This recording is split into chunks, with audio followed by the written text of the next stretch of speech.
That night, I heard my son whisper the PIN code to his wife. "Take it all out," he hissed.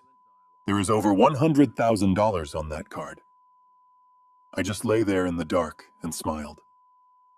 40 minutes later, his phone buzzed on the nightstand. It was a panicked message from his wife screaming, "Babe, your mom knew everything. She knew." Now I am, well, let's just say she was not celebrating. If you think you know your family, wait until there is an inheritance involved. Before I tell you how I set the trap that destroyed my own son's greed, let me know where you are watching from in the comments below. Hit like and subscribe if you have ever had to teach an ungrateful relative a lesson they would never forget. My name is Desmond Cole. I am 72 years old, and for 40 years I worked as a forensic accountant in Chicago. My job was simple. I followed the money. I found the lies hidden in spreadsheets, and I sent wealthy men to prison because they thought they were smarter than the numbers. I spent a lifetime catching strangers who stole. I never imagined that the most dangerous thieves I would ever encounter would be the ones sleeping down the hall in the guest bedroom of my own house. It started at exactly 2 in the morning. Old age comes with a curse called insomnia. My joints ache when the temperature drops, and tonight my lower back was throbbing like a toothache. I was wide awake staring at the darkness of my eyelids, but my breathing was heavy and rhythmic. I have perfected the art of feigning sleep. It is a survival mechanism when you live in a house where you are considered a burden. Then I heard it.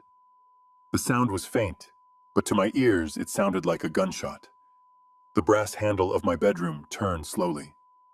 Check that. It did not just turn, it hesitated.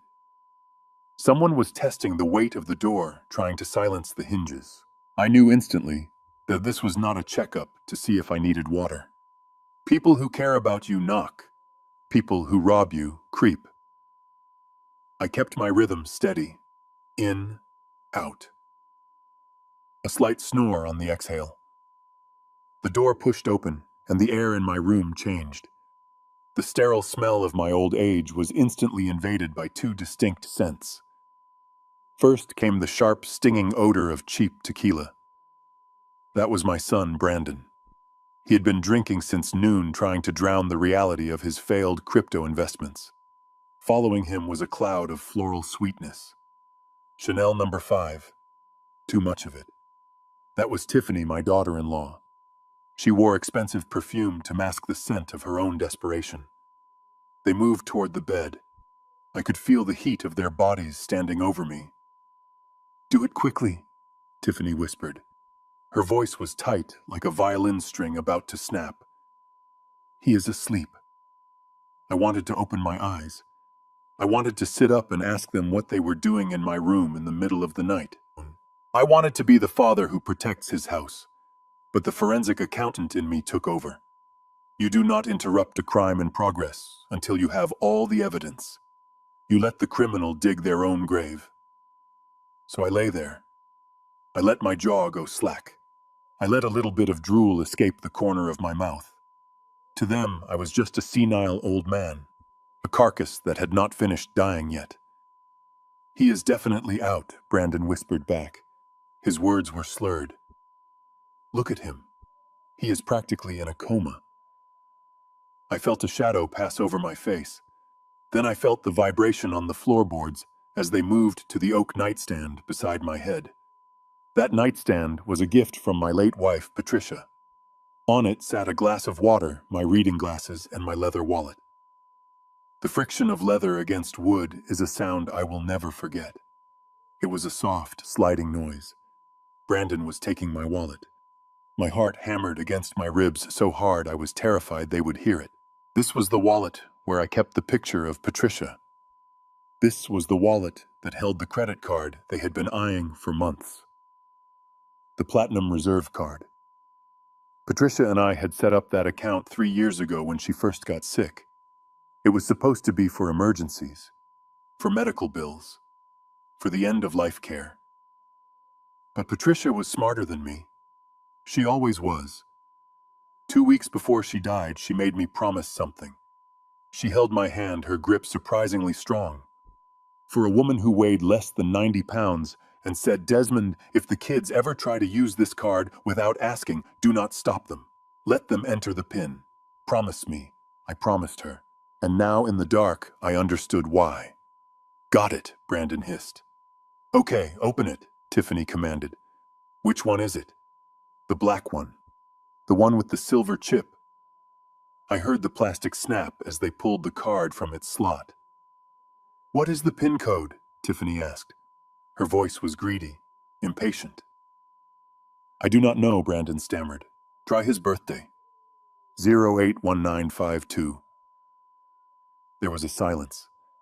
I could picture them punching the numbers into a banking app, or maybe just writing it down to use at the ATM later. "No," Tiffany spat. "That is not it." "Think, Brandon. You lived with them for 30 years. What number would he use?" I forced myself to let out a long, rattling snore. I shifted my legs slightly, just enough to make them freeze. I could feel their fear. It was electric. They were not scared of hurting me. They were scared of getting caught before they got the money. "Wait," Brandon said. His voice dropped to a barely audible murmur. "Mom. It has to be Mom." "What about her?" Tiffany asked. "The day she died." He was obsessed with that date. "He has not changed the calendar in the kitchen since she passed." "Try it." April 12th, 2022.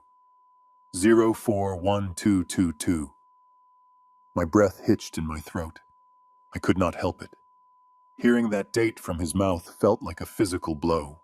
April 12th was the day my world ended. It was the day I sat by a hospital bed and watched the light fade from the eyes of the only woman who ever truly loved me. It was a sacred date, a date of mourning, and my son was using it as a skeleton key to rob me. 041222, Tiffany repeated slowly. I waited. The silence in the room stretched for 10 seconds. 10 seconds that felt like 10 years. I visualized the card. I visualized the trap Patricia had helped me engineer. Then Tiffany gasped.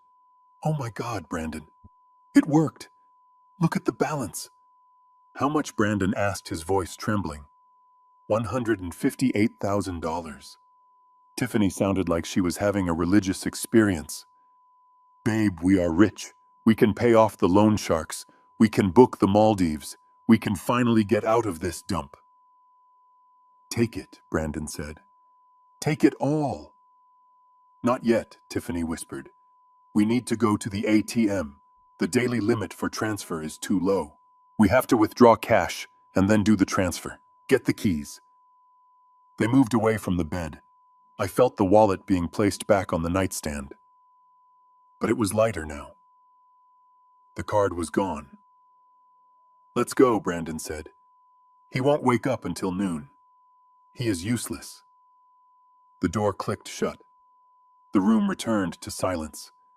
The smell of cheap tequila and expensive perfume lingered in the air, polluting the sanctuary where my wife used to sleep. I lay there for another full minute just to be sure. Then I slowly opened my eyes. The darkness was no longer frightening. It was comforting. It was my ally. I reached over to the nightstand and turned on the small lamp. The light was sudden and sharp. I picked up my wallet. They had been sloppy. The wallet was placed at a slight angle, not parallel to the edge of the table as I always kept it. I opened it. The slot where the platinum card used to reside was empty. It looked like a missing tooth. A wave of sadness washed over me. Not for the money. I did not care about the money. I was sad because until this very moment, a small, foolish part of me still hoped I was wrong. I hoped my son was just lost, not corrupt. I hoped his wife was just ambitious, not predatory. But the empty slot in the wallet was the truth staring me in the face. Facts do not care about your feelings. That is what I used to tell the juries. I sat up and swung my legs over the edge of the bed. My knees cracked, but the pain felt distant now. I had work to do. I looked at the digital clock. 2:12 in the morning. They were probably running to the car right now. Tiffany would be driving because Brandon was too drunk. They would be heading to the 24-hour ATM at the drive-thru on 4th Street. It was the furthest one from the house, thinking that distance would provide safety. I reached for my phone. I did not call the police. Not yet. Instead, I opened an app that my lawyer Leonard and I had installed 6 months ago. It was a mirror app linked to the trust fund that the credit card was attached to. I saw the notification.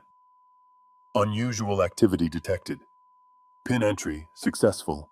Location mobile device. I sat there in the pale yellow light of the lamp, and for the first time in 2 years, I smiled. It wasn't a happy smile. It was the smile of a hunter who just heard the trap snap shut. "Go ahead, Brandon," I whispered to the empty room. "Enter the date your mother died. Enter the date you forgot to mourn because you were too busy asking about the will. Go ahead." Patricia was right. She always said that greed makes people blind. They saw $150,000.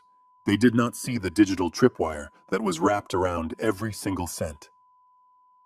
I stood up and walked to the window, watching the headlights of Brandon's car peel out of the driveway. They were speeding. They were in a rush to ruin their lives. I went to my desk and opened my laptop.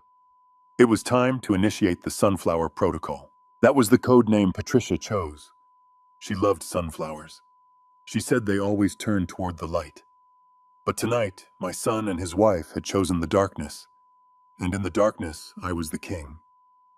The smell of bacon grease is usually a scent that triggers comfort, but this morning it triggered my gag reflex. I lay in bed for a few minutes, listening to the clatter of pans downstairs. It was a performance. For the last 3 years, the only thing Tiffany had ever made in that kitchen was reservations at overpriced sushi restaurants and stiff cocktails for her friends. But today, the house smelled like a quintessential American commercial for a happy family. It was nauseating because I knew exactly what lay beneath that crispy veneer of cured pork. I swung my legs out of bed and planted my feet on the cold hardwood. My back gave a familiar twinge of pain, but I welcomed it. Pain keeps you sharp. Pain reminds you that you are still alive in a world that wants to bury you. I shuffled to the bathroom, splashed cold water on my face, and looked at the man in the mirror. My eyes were red-rimmed from lack of sleep, but the steel-gray irises were clear. I practiced my expression. I let my jaw go slack. I widened my eyes slightly to give them a vacant, watery look. If they wanted a senile old fool, that I would give them an Academy Award-winning performance. I walked down the stairs, gripping the banister tighter than necessary. As I entered the kitchen, the scene was almost blindingly domestic. Sunlight streamed through the bay windows, illuminating the dust motes dancing in the air. The table was set with the good china, the plates Patricia used to save for Thanksgiving. Brandon was sitting at the head of the table, nursing a mug of black coffee, while Tiffany stood by the stove flipping pancakes with a manic sort of energy. She was wearing an apron. I had never seen that piece of fabric in my life. It looked like a costume prop. "Good morning, Dad," Tiffany chirped, spinning around with a spatula in hand. Her smile was too wide, showing too many teeth. It didn't reach her eyes. Her eyes were calculating, scanning my face for any sign that I knew about the midnight robbery. "You are up early? I made your favorite. Blueberry pancakes and crispy bacon. Sit down. I will pour you some orange juice." I moved slowly, dragging my feet against the tile. I mumbled a thank you that sounded more like a grunt and lowered myself into my chair. Brandon looked up from his phone. He looked terrible. His skin was gray, and there were dark circles under his eyes that no amount of coffee could fix. The guilt was eating him from the inside out. Or maybe it was just the hangover from the tequila. "Morning, Pop," he said. His voice cracked. "How did you sleep?" I picked up my napkin and unfolded it with trembling hands. Like a log, I lied. I did not hear a thing. Must be these old ears. They are not what they used to be.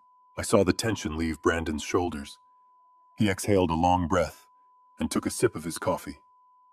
Tiffany placed a stack of pancakes in front of me, drowning in syrup. "Eat up," she said. "You need your strength."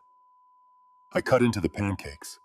They were rubbery, but I chewed them slowly, making a show of enjoying every bite. I needed to lower their guard. I needed them to think I was completely oblivious so that when I snapped the trap, they would not see it coming. So Brandon said, clearing his throat, "Tiffany and I were talking last night. About the house." I stopped chewing. Here it comes, I thought. The setup. "Oh," I asked. "What about the house?" "Well, the roof," Brandon said. He avoided my eyes, staring intently at a knot in the wooden table. "I went up there yesterday to check the gutters, and I saw some serious water damage. If we do not fix it before the rainy season starts next month, we could be looking at mold. Structural rot. It is dangerous. Pop, especially for someone with your respiratory issues." I took a sip of juice to hide the smirk that threatened to form on my lips. My respiratory issues were non-existent. I ran 3 miles a day until I was 65, but I nodded along. "Oh dear," I said. "That sounds expensive." "It is," Brandon said quickly. "I got a quote this morning. It is going to be about $5,000 for the materials and labor." $5,000.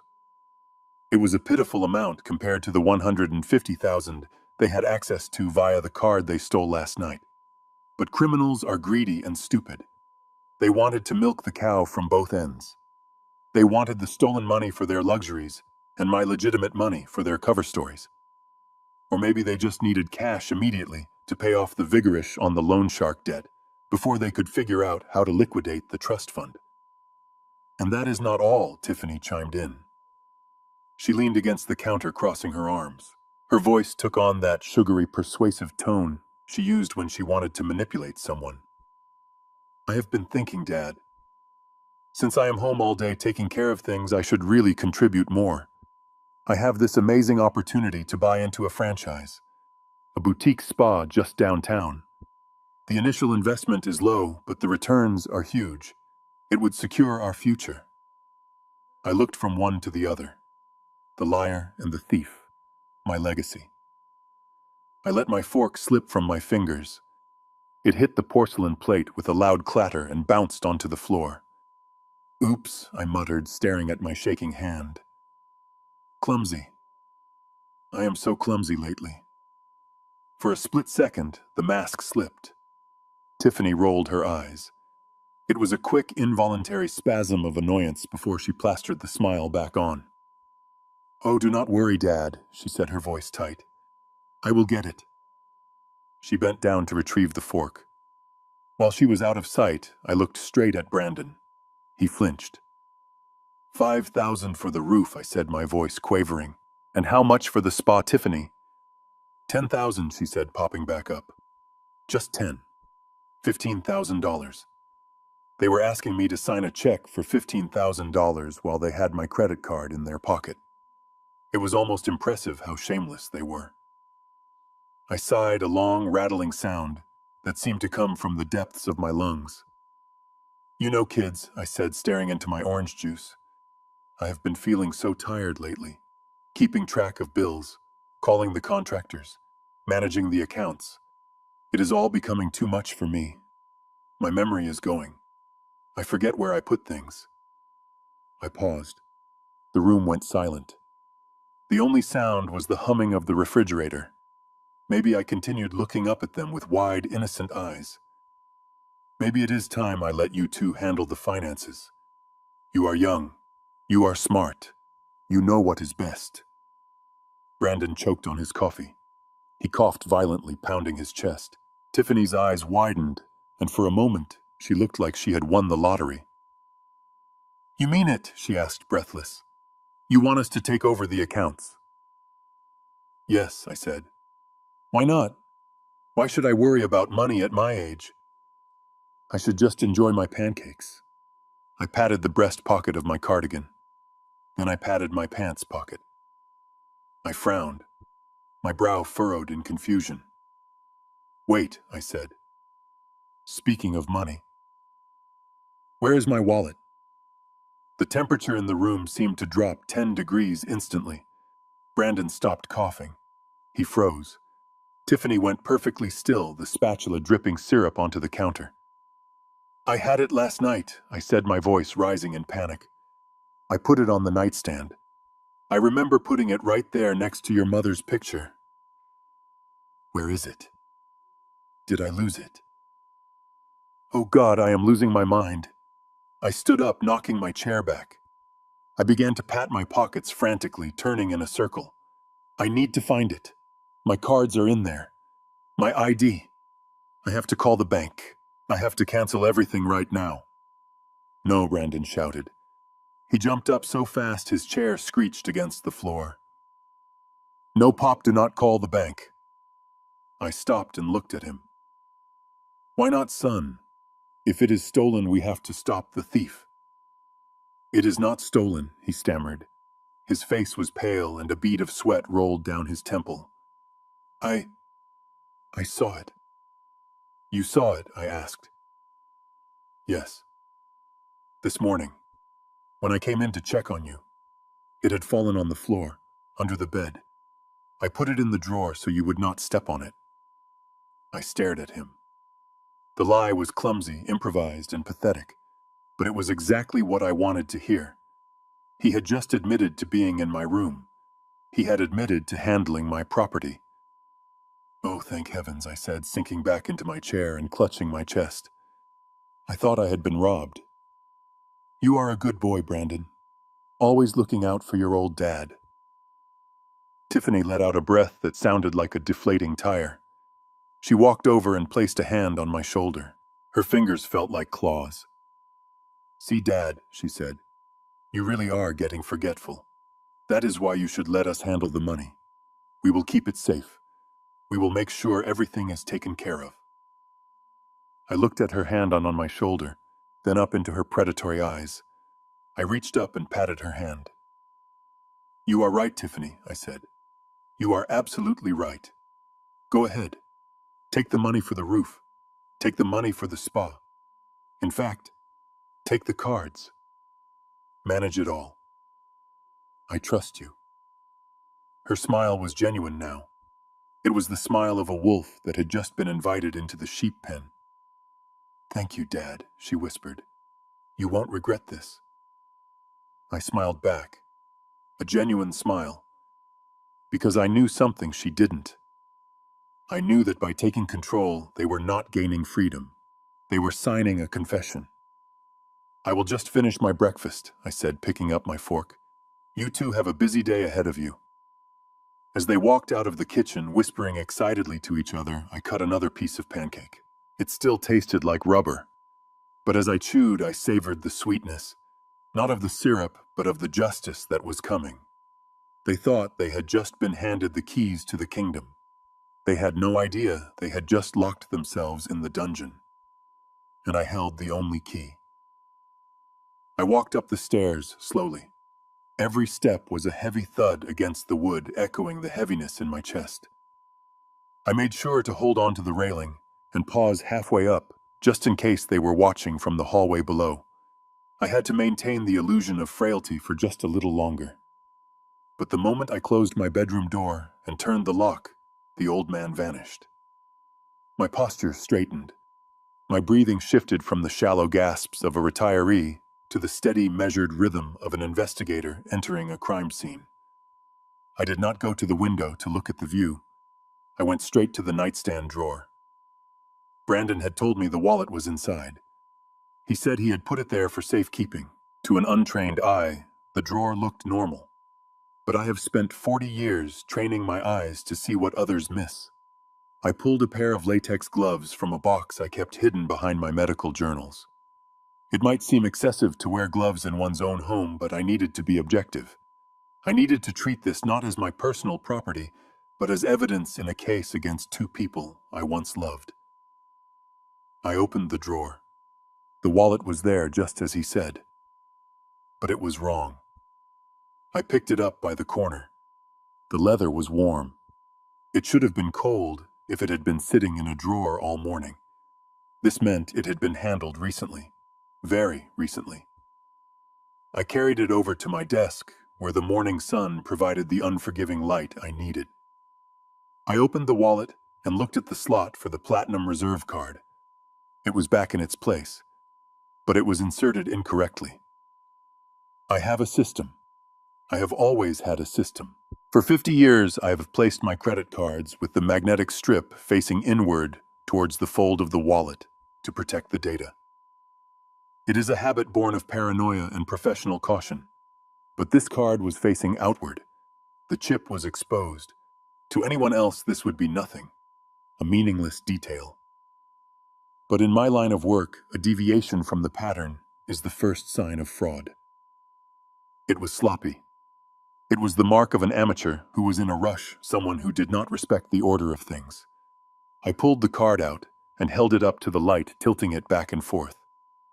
There it was, a smudge, a faint greasy oval on the matte black finish of the card right over the embossed numbers. I adjusted my glasses. It was a thumbprint, and not just any thumbprint. It had the distinct sheen of animal fat, bacon grease, the same bacon grease that had been sizzling in the pan downstairs less than 20 minutes ago. Tiffany. She had handled this card while she was cooking. She had been so excited, so arrogant in her victory, that she had not even bothered to wash her hands before touching the key to my life savings. It was disrespectful. It was filthy. It turned my stomach.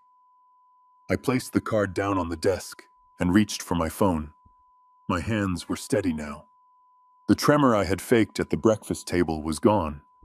I opened the banking security app, the one that logs every single interaction with the account server. I needed to corroborate the physical evidence with digital footprints. I scrolled back through the log. 2:15 in the morning. Attempted login. Failed. I nodded to myself. That was the moment Brandon tried my birthday. That was the moment of their panic. 2:16 in the morning. Attempted login. Success. That was the moment they used Patricia's death date. There was no going back now. The timestamp was the final nail in the coffin. Until I saw that log entry, there was a microscopic part of me that wanted to believe I had dreamt it all. That maybe I was just a paranoid old man having a nightmare. But the digital log did not lie. It did not have emotions. It simply recorded the truth. My son and his wife had broken into my privacy and defiled the memory of his mother for money. I sat there for a long time staring at the glowing screen. The house was quiet now. I could hear the faint sound of the television downstairs. They were probably watching a morning talk show discussing their future, spending the money they thought they had secured. I had two choices. I could call the bank right now. I could report the card stolen. I could freeze the assets. I could walk downstairs and scream at them, throw them out of my house and cut them out of the will. It would be messy. There would be tears. Brandon would beg. Tiffany would lie. They would play the victims. They would say they were just borrowing it. They would say they intended to pay it back. And eventually, because I am a father, I might soften. I might let them stay. And they would learn nothing. They would just learn to be more careful next time. Or I could choose the second option. I looked at the picture of Patricia on my desk. She was smiling that knowing smile she always had when she knew I was working on a difficult case. She hated thieves, but she hated betrayal even more. I picked up the phone and dialed a number I knew by heart. It rang twice. Leonard Ross Law Firm, how may I direct your call? Put me through to Leonard, I said. It is Desmond Cole. There was a click, and then a familiar gravelly voice came on the line. Desmond, I was not expecting to hear from you until our golf game on Sunday. Is everything all right? No, Leonard, I said. My voice was flat, devoid of any warmth. Everything is far from all right. There was a pause on the other end. Leonard had been my friend for 30 years. He knew that tone. He knew what it meant. What happened, Desmond? They did it, I said. They took the bait. Last night at 2 in the morning. They accessed the account. Did they transfer the funds? Leonard asked. his voice shifting instantly from friend to attorney. "Not yet," I replied. "But they have the card, they have the PIN, and I just found the physical evidence in my wallet. They are planning to drain it. I suspect they will try to move the money within 48 hours." I heard the sound of a pen scratching on paper. "Okay, Desmond. We talked about this scenario. If they have the card, we need to move fast. Do you want me to file a report? Do you want me to shut down the account?" I closed my eyes. I took a deep breath, inhaling the scent of old paper and dust that filled my room. I thought about the bacon grease on the card. I thought about the fake smile on Tiffany's face. I thought about Brandon lying to my face about the roof. "No, Leonard," I said softly. "Do not shut it down." "Desmond." "Are you sure?" Leonard asked. "If we leave it open, they could empty it." "Let them," I said. "I want you to initiate the Sunflower Protocol." The line went silent. The Sunflower Protocol was the nuclear option. It was a legal trapdoor we had built into the trust fund bylaws a year ago. It was designed for a worst-case scenario, a scenario where the beneficiaries proved themselves to be not just irresponsible but criminally negligent. Sunflower Leonard repeated. "You are absolutely certain. Once we toggle that switch, there is no undoing it. If they touch that money, the automated clauses kick in. The house, the assets, the IRS notification. It will all happen automatically. It will destroy them, Desmond." I looked at the card on my desk one last time. I flipped it over. I could see my own reflection in the black plastic. I looked tired, but I looked resolved. "They destroyed themselves, Leonard," I said. "I am just signing the paperwork. Do it. Set the trigger." "All right," Leonard said. "I am logging into this trust interface now. The protocol is active. The next time that card is used for a transaction over $100, the system will execute the asset seizure and notify the authorities." "Thank you, Leonard." "Desmond." Leonard added, his voice softer now. "Are you going to be safe in that house with them?" "I am the safest person in the world," I replied. "Because I am the only one who knows the truth." I hung up the phone. I sat there for a moment, feeling the weight of what I had just done. I had just authorized the destruction of my son's life, but as I put the card back into the wallet, ensuring the magnetic strip was facing the wrong way, just as I found it, I felt a strange sense of peace.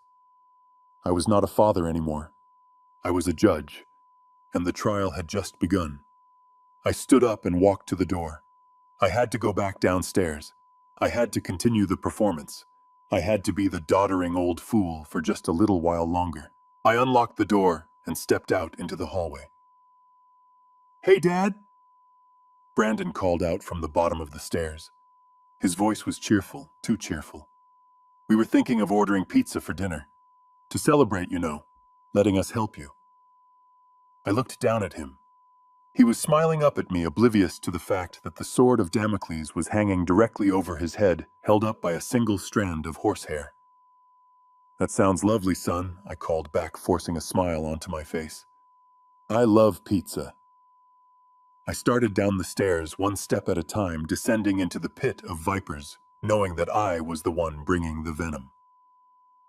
The office of Leonard Ross is located on the 34th floor of a glass tower in downtown Seattle. It smells of mahogany and old leather, the kind of smell that usually makes me feel secure. But today, as I sat in the wingback chair watching the gray rain streak against the floor-to-ceiling windows, I felt nothing but a cold, hollow dread. Leonard sat across from me. We have been friends since law school. We have played golf together every Sunday for 20 years. I have never seen him look this uncomfortable.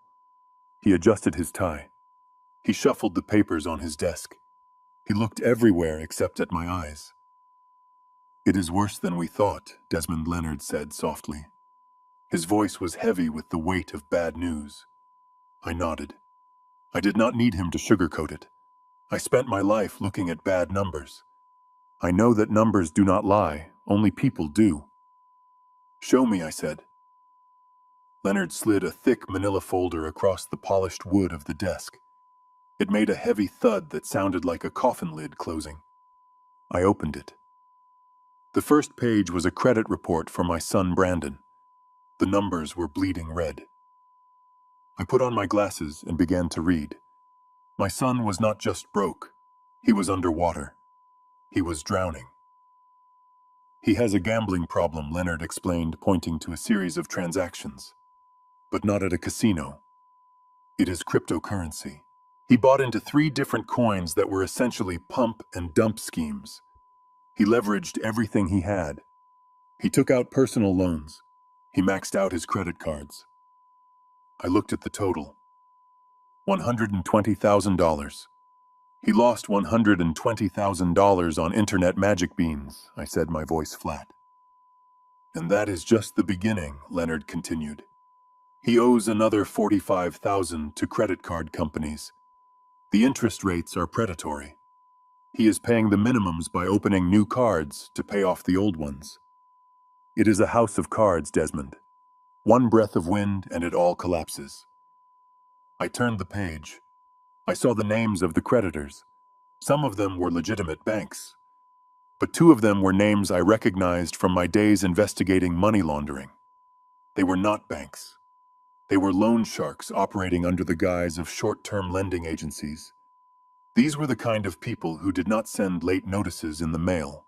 They sent men with baseball bats. So he is stealing from me to pay them off, I whispered. He is terrified. He is desperate, Leonard corrected. But there is more. Leonard hesitated. He placed his hand over the next section of the file. Desmond, you do not have to see this part. We can just focus on the finances. Move your hand, Leonard. He sighed and pulled his hand away, revealing a stack of printed emails and chat logs. At the top was a photo of a receipt. It was a deposit for a travel agency. 2 first-class tickets to the Maldives. The dates were for next month. The Maldives, I repeated. My son is $160,000 in debt, and he is booking a vacation to the Maldives. Not him, Leonard said quietly. Her. I looked closer at the receipt. It was booked under Tiffany's name using the last remaining credit on Brandon's emergency card. And then I saw the chat logs. Leonard had his private investigator pull them from the cloud. They were conversations from a website called Sugar Baby Elite. I felt bile rise in my throat. I forced myself to read. Tiffany was chatting with a man named User Gold Rush 55. The timestamps were recent. Some were from when she was sitting in my living room watching television with Brandon. I cannot wait to get out of here, she wrote. My husband is a loser. He is broke. But do not worry, baby. I am securing the bag. His dad is senile and has a trust fund. As soon as we cash out, I am leaving him. Just wait for me. I closed the folder. I took off my glasses and rubbed the bridge of my nose. The silence in the office was deafening. The only sound was the rain hitting the glass like bullets. She is not opening a spa, I said. My voice sounded distant to my own ears. No, Leonard replied. There is no business plan, no lease agreement. The $10,000 she asked you for. It was not for a franchise fee. It was likely to pay for her travel wardrobe or to hide money in her own private account before she files for divorce. I stood up and walked to the window. I looked down at the city below. People were rushing through the rain, tiny ants scurrying for cover. I felt a strange emotion welling up inside me. It was not anger. I was past anger. It was pity. My son is a thief, I said to the glass. But he is also a fool. He is risking prison to steal money for a woman who despises him. He is robbing his father to buy a life for a wife who is already planning her exit strategy. He is being cuckolded, Leonard said brutally. And he is paying for the privilege with your money. I turned back to face my friend. Leonard looked worried. He leaned forward, his elbows on the desk. Desmond, we can stop this. We can call Brandon in here. We can show him these files. We can show him the chat logs.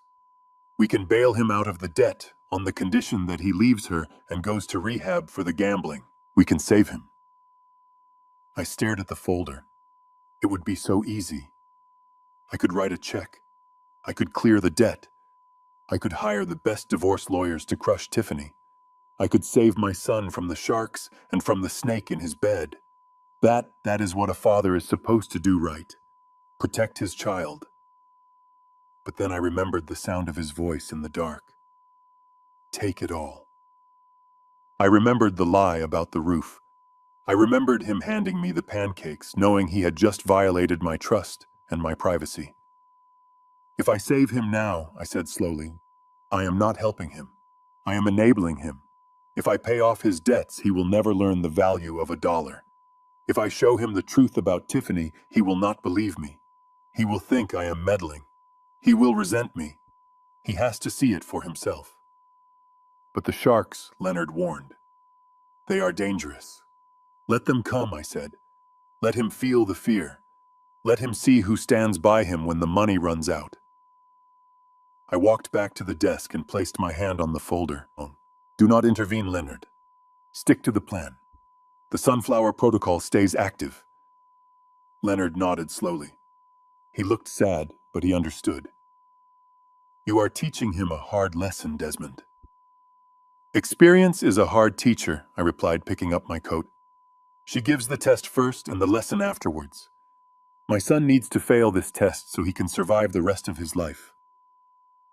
I walked toward the door. Desmond Leonard called out. What are you going to do when you go home?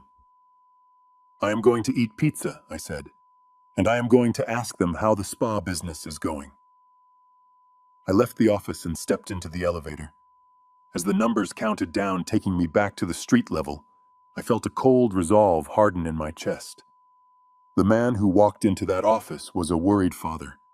The man walking out was an executioner. My son wanted to play the game of adulthood. He wanted to handle big money and high stakes. Well, he was about to learn that in the real world, when you gamble with money that isn't yours, you do not just lose your chips, you lose your hand. I walked out into the Seattle rain and let it wash over my face. It felt clean. It felt real, unlike the smiles waiting for me at home. I hailed a cab. It was time to go back to the theater and play my part in the final act. The stage was set. The villains were in place. All that was left was for the trapdoor to open. The dining room was quiet, except for the scraping of silverware against china. It was a sound that used to irritate me, but tonight it sounded like music. We were eating roast chicken. Tiffany had bought it from the gourmet grocery store and plated it to look like she had cooked it herself, but I saw the plastic container in the trash can. I did not care. I cut into the breast meat and took a large bite. It was dry and overcooked, but to me it tasted like victory. I chewed slowly, taking my time while I watched them. Brandon was pushing his peas around his plate, constructing little green hills, and then destroying them with his fork. He had barely touched his wine. Tiffany was on her phone scrolling through something under the table, thinking I could not see the glow of the screen reflecting off her manicured nails. The tension in the air was thick enough to choke on. They were waiting. They were waiting for me to go to bed so they could plan their next move. They were waiting for the money to hit their account so they could start their new lives. I decided it was time to ruin their appetite. I cleared my throat. The sound was loud in the silent room. Brandon jumped slightly, and his fork clattered against the plate. Tiffany snapped her head up, slipping her phone into her lap. Is everything okay, Dad? She asked. Her voice was too high, too bright. Do you need some water? No, I said, dabbing my mouth with the linen napkin. I am fine. Better than fine, actually. I had a very productive day. Oh, Brandon asked. He picked up his wine glass, his hand trembling slightly. What did you do? Did you go for a walk in the park? No, I said. I went to the bank. The reaction was instantaneous. Brandon froze the glass halfway to his mouth. Tiffany stopped chewing. Her eyes locked onto mine, and for a second the mask of the dutiful daughter-in-law slipped completely, revealing the cold calculation underneath. The bank, she repeated slowly. Why did you go to the bank, Desmond? I thought we agreed that Brandon and I were going to handle the finances from now on. I waved my hand dismissively, playing the part of the stubborn old man. I know, but I got to thinking about what you said this morning, about how forgetful I am. And then I saw a report on the news about hackers, cyber criminals stealing millions from retirees. It got me worried. Terrified, actually. I took a sip of water, letting them sweat. So I decided to take matters into my own hands. I continued. I went to the main branch downtown. I spoke to the manager. Nice fellow. I told him I wanted to close the trust account. Brandon choked. It was a violent, visceral reaction. He inhaled the red wine he was about to swallow, and it went straight down the wrong pipe. He doubled over, coughing and sputtering, red liquid spraying onto the white tablecloth like a crime scene. Tiffany slammed her hand on his back, but her eyes never left me. Her face had drained of all color, leaving her looking like a wax statue. You did what she whispered. The sweetness was gone from her voice, replaced by a harsh rasp. You closed the account. Well, not yet, I said, calmly, watching my son gasp for air.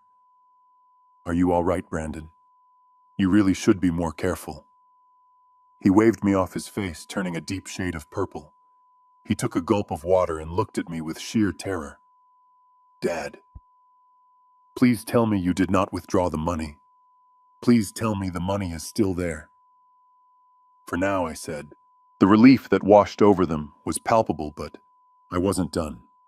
I leaned in, lowering my voice to a conspiratorial whisper, as if I were sharing a state secret. But I told the manager I do not trust computers. I do not trust these plastic cards. Cash is king, that is what my father always said. So I told him to prepare the full balance in cash, $158,000. I am going to bring it home and put it in the floor safe in the basement. Only I know the combination. It is the only way to be safe. Tiffany looked like she was going to be sick. Her hands were gripping the edge of the table so hard her knuckles were white.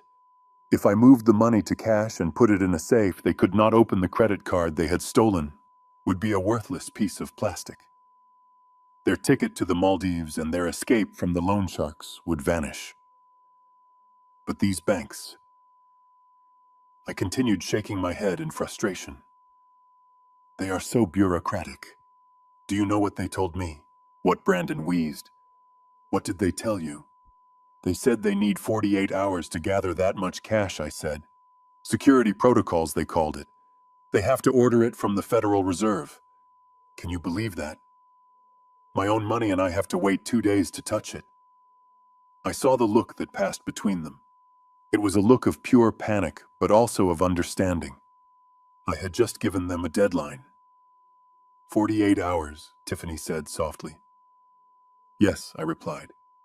They said I can come back on Friday morning to pick up the duffel bag. Until then, the account is frozen for withdrawals unless I show up in person. It is such a hassle. But at least after Friday, I will have the cash right here under my mattress, where no one can touch it. I picked up my knife and fork and cut another piece of chicken. Anyway, I said, smiling at them, I just thought you should know. Since you are worried about the roof and the spa, once the cash is here, we can pay for everything in $100 bills, just like the old days. I put the chicken in my mouth and chewed. Brandon looked at his watch. I knew exactly what he was thinking. He was calculating. He was doing the math. Today was Wednesday. Friday morning was 36 hours away. But the bank would process the closure order sooner than that. If they wanted to use the card, they had to do it now. They had to do it before the bank froze the account for the cash withdrawal preparation. I had forced their hand. If they were hesitant before, if they were worried about getting caught now, they had no choice. Desperation is a powerful motivator. It makes people reckless. It makes them rush.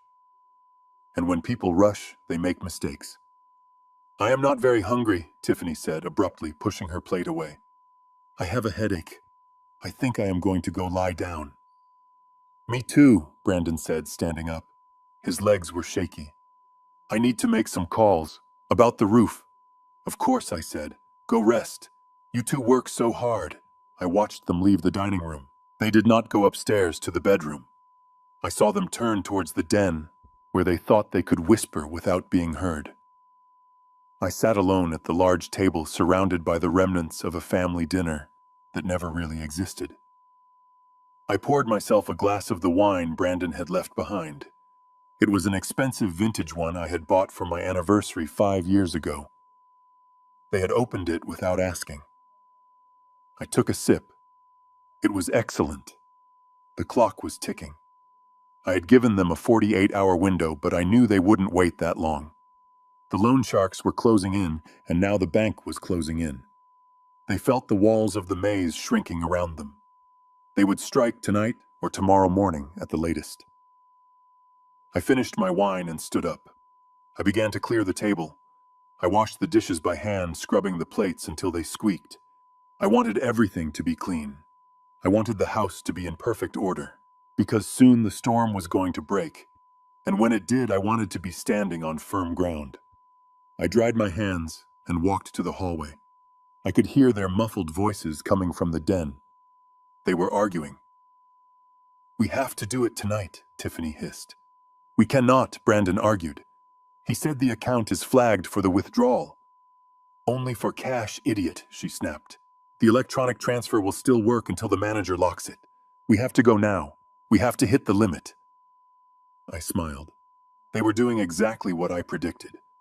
I walked up the stairs to my room. I needed to get ready. I needed to make sure the cameras were recording. I needed to make sure the software was active. Tonight was the night. They thought they were racing against the bank. They did not know they were racing against a ghost who had already dug their graves and was just waiting for them to jump in. There is a specific kind of silence that falls over a garden in the late afternoon.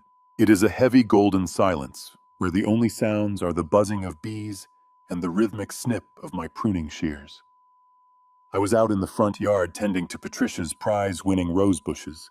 She loved these flowers.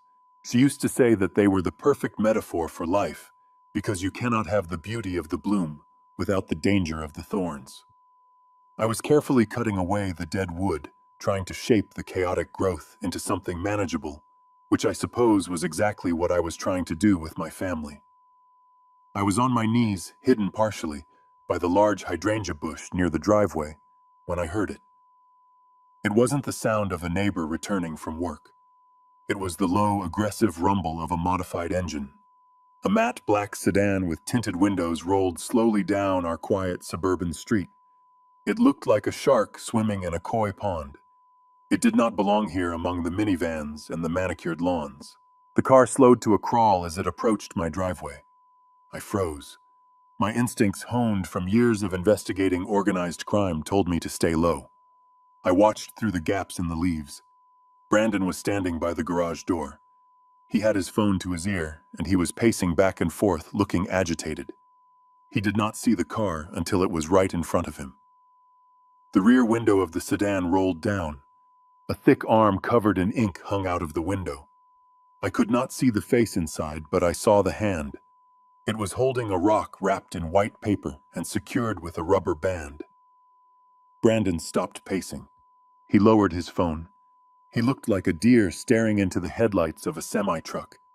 The arm swung back and tossed the rock. It didn't hit Brandon. It wasn't meant to. It landed with a heavy, dry crack on the concrete driveway right between his feet. A warning shot. The car didn't stop. The window rolled up and the engine roared as they peeled away, leaving a cloud of exhaust fumes drifting over my roses. I stayed perfectly still. I watched my son. He stood there for a long moment staring at the rock, as if it were a live grenade. His hands were shaking so bad he almost dropped his phone. Slowly, painfully, he bent down and picked it up. He pulled the rubber band off and unfolded the paper. I was too far away to read the text, but I didn't need to. I saw Brandon read it. I saw the blood drain from his face so completely that his skin turned the color of old ash. He staggered back against the garage door, clutching his chest. He looked like he was about to vomit. He crumpled the paper in his fist and shoved it into his pocket. Then he looked around wildly, scanning the windows of the neighbors, scanning the street, scanning the front yard. He didn't see me behind the bushes. He thought he was alone with his terror. He turned and ran inside the house, slamming the door behind him. I waited a full minute before I stood up. My knees popped. I brushed the dirt off my trousers and picked up the rock he had left behind on the driveway. It was just a piece of gravel from a landscaping supply store. Cheap, brutal, effective. I walked to the house, entering through the side door that led to the mudroom. The house was quiet again, but the atmosphere had changed. The air, felt charged with electricity, like the moments before a thunderstorm breaks. I moved softly through the kitchen. I could hear voices coming from the living room. They weren't whispering anymore. The pretense of secrecy was gone, replacing by raw panic. I stood in the hallway just out of sight. "You are lying!" Tiffany screamed. Her voice was shrill, hysterical. "You told me you had more time. You told me the guys gave you until the end of the month." "They changed the deal," Brandon yelled back. His voice was cracking, breaking under the strain. "Did you see that car, Tiff? Did you see them? They know where we live. They know where you sleep." I heard the sound of paper being smoothed out. Brandon must have shown her the note. 24 hours, she read aloud. Her voice trembled. "Or your finger. They are going to cut off your finger, Brandon." Oh my God. This is real. This is actually happening. "I am sorry," Brandon sobbed. "I am so sorry. I thought the crypto would bounce back. I thought I could fix it." "Shut up," Tiffany snapped. "I do not care about your apologies. I care about my safety. If they come back, they won't just hurt you. They will hurt me. I am not going to be collateral damage for your stupidity." There was a silence, then a sound of heavy breathing. "We have to do it tonight," Tiffany said. Her voice was cold now, deadly serious. "We cannot," Brandon whimpered. "Dad said the cash won't be ready until Friday." "Screw the cash," she hissed. "We cannot wait for the cash. We have to use the card. We have to go to the ATM tonight and hit the daily limit, and then we transfer the rest online. We drain it all, tonight." "But the bank," Brandon argued weakly. "Dad said the account might be flagged." "He is a senile old man," Tiffany spat. "He probably imagined the whole thing about the bank flags. Or he lied. It doesn't matter. We have no choice. We take the money tonight, we pay off the sharks tomorrow morning, and then we leave." "Leave?" Brandon asked. "Yes. We take what is left, and we go to the Maldives early. We disappear until this blows over." I leaned my head back against the wall. There it was. The timeline had shifted. I had hoped to drag this out until Friday to let them sweat a little more, but the sharks had accelerated the schedule. The predators outside had spooked the scavengers inside. I felt a strange pang of sadness, not for the money, but for the realization that my son was truly cornered. He wasn't acting out of greed anymore, but out of mortal fear. And yet, instead of coming to me, instead of confessing and asking for help, he was choosing to rob me. He was choosing the path of betrayal even when faced with violence. He trusted his wife's toxic plan more than he trusted his father's mercy. That was the final confirmation I needed. There was no saving him. He had to fall. I heard footsteps approaching the hallway. I quickly moved back into the mudroom and picked up my pruning shears, pretending to clean the blades with a rag. Brandon burst into the room. He looked like a ghost. His eyes were wide and bloodshot, his shirt soaked with sweat. He stopped when he saw me. "Oh," he breathed. "Dad, you are here." "Yes, son," I said, looking up calmly. "Just finishing up the roses. Did you hear a car outside earlier? Sounded like a hot rod." "Noisy things." Brandon flinched. He looked at me, searching my face for any sign that I knew about the threat. "Yeah," he stammered. "Just Just some teenagers driving fast. It is nothing. Are you all right? I asked. You look pale. I am fine, he lied. Just a stomach ache. Something I ate. Well, take it easy, I said, turning back to my tools. I am going to wash up and go to my study. I have some old letters from your mother I want to read. I might turn in early tonight. Okay, Dad, Brandon said.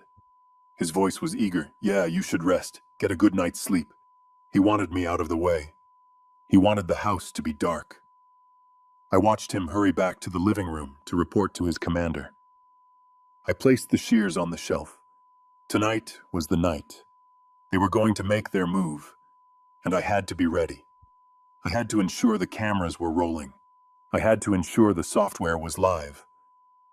I walked up the stairs, not as a father, but as a witness. The curtain was rising on the final act, and unlike them, I knew exactly how this tragedy was going to end. I walked into my study and turned the brass lock until it clicked.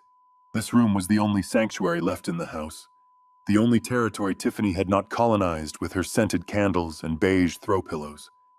It smelled of old paper pipe tobacco and the lavender sachet my wife Patricia used to keep in her knitting basket.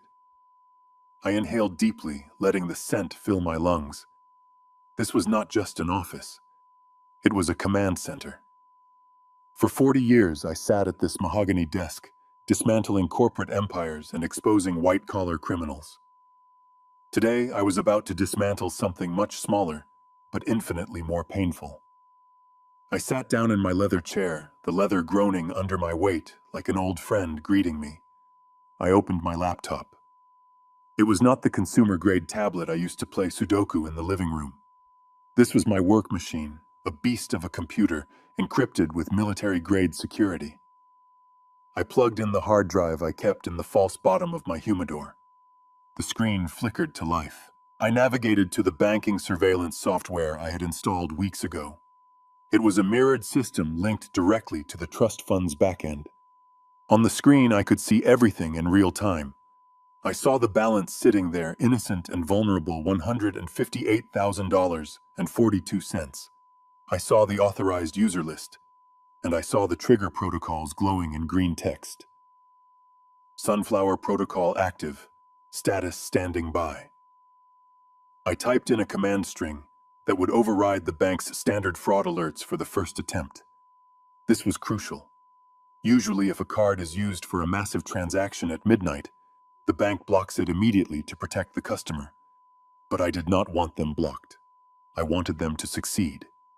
I wanted the transaction to go through just far enough to trigger the legal consequences before the trap snapped shut. I was essentially disabling the safety net so that when they fell, they would hit the concrete. With the digital trap set, I turned my attention to the physical world. I opened the top drawer of my desk and took out a sheet of heavy cream-colored stationery. I uncapped my fountain pen the Mont Blanc Patricia had given me for our 30th anniversary. My hand hovered over the paper. What do you say to the son you are about to destroy? Do you apologize? Do you explain? No. I decided. Explanations are for people who deserve them. I wrote 3 sentences. The ink flowed black and permanent onto the page. I did not sign it Dad. I signed it Desmond. The father in me was already grieving, but the man writing this letter was done. I waited for the ink to dry, blowing on it gently, just as Patricia used to do when she wrote thank you cards. Then I folded the paper once and slipped it into an envelope. I wrote Brandon on the front. I stood up and walked to the master bedroom. I placed the envelope on my pillow. It would be the first thing they found when they inevitably came in here to loot the rest of my valuables after I was gone. It was not just a letter. It was a tombstone. Now came the performance. I went to the closet and pulled down my old overnight bag. I threw in a few shirts, a toothbrush, and a pair of pajamas. I did not need them, but the bag had to look full. Details matter. If the bag looked too light, Tiffany would notice. She noticed everything except her own cruelty. I zipped the bag shut and threw my heavy wool coat over my arm. I looked in the mirror one last time. I ruffled my hair to look a bit more disheveled, a bit more confused. I opened the bedroom door and walked out onto the landing. I could hear them downstairs. The television was on loud, but they weren't watching it. They were pacing. I could hear the floorboards creaking under Brandon's nervous steps. I descended the stairs slowly, letting the bag thump against the steps. "Brandon, Tiffany," I called out. They appeared at the bottom of the stairs almost instantly. They looked like two starving dogs hearing the dinner bell. Dad, Brandon said, his eyes darting to the bag in my hand. "Where are you going?" I reached the bottom step and sighed, leaning heavily on the banister. "Oh, I forgot to tell you. I had a call from the Veterans Association earlier. Old Jenkins passed away last night." "Who?" Tiffany asked. She didn't care. She just wanted to know if this affected their timeline. "Jenkins," I repeated. "He was my radio operator in '72. Good man. The boys are gathering at the lodge tonight for a memorial toast. They want me to be there. We are going to drink cheap whiskey and tell lies about how brave we were." I paused, looking from one to the other. "I think I am going to stay over at the lodge tonight," I continued. "It gets late and you know how my eyes are with night driving. They have cots in the back. It will be like the old barracks." I saw the look they exchanged. It was electric. If I was gone for the night, the house was theirs. The card was theirs. They wouldn't have to sneak around. They wouldn't have to worry about me waking up and coming downstairs. I was handing them the keys to the castle and opening the drawbridge. "Oh, Dad, that is so sad about your friend," Tiffany said, putting on her best sympathetic face. "You should definitely go. You need to be with your friends. Do not worry about us. We will hold down the fort." "Yeah," Pop Brandon added. "Take your time. Don't rush back in the morning either. Sleep in. You deserve it." They were practically pushing me out the door. "Thanks, kids," I said, patting Brandon on the shoulder. He flinched. His muscles were tight as wire. I left some cash on the counter for pizza. "Lock up tight. You know how dangerous the world is these days." I walked to the front door.